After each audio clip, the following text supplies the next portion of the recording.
पुराने वक्तों की बात है।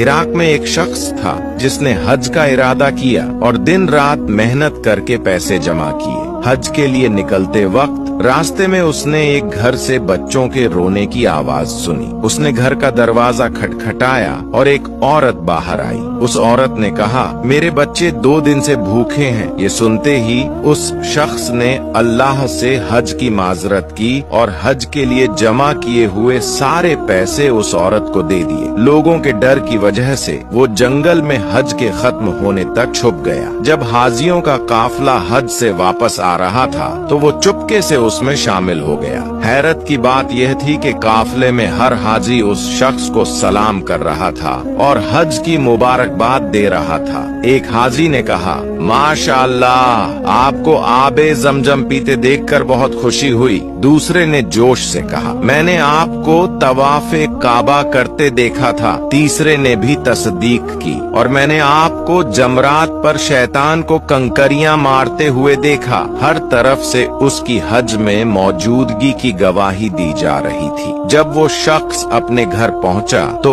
उसके घर वालों ने भी बहुत खुशी से उसका इस्तकबाल किया और हज की मुबारकबाद दी। लेकिन वो अंदर ही अंदर परेशान था। वो सोचने लगा, मैं तो हज पर गया ही नहीं था, तो यह सब लोग क्यों कह रहे हैं कि मैं वहाँ मौजूद था। ये माजरा उसकी समझ से बाहर था। इसी सोच में उसको नींद आ गई और वो सो गया। रात को उसने ख्वाब में देखा। ख्वाब में उसे बिशारत मिली कि ऐ नेक दिल इंसान, तुमने हज जैसी अजीम इबादत को छोड़कर अल्लाह की मखलूक की मदद की है। इसके बदले में अल्लाह ताला ने तुम्हारी शक्ल का एक फरिश्ता तुम्हारी जगह हज के लिए भेजा, और सिर्फ यही नहीं बल्कि उस फरिश्ते के हज का सारा सवाब भी तुम्हें ही मिलेगा।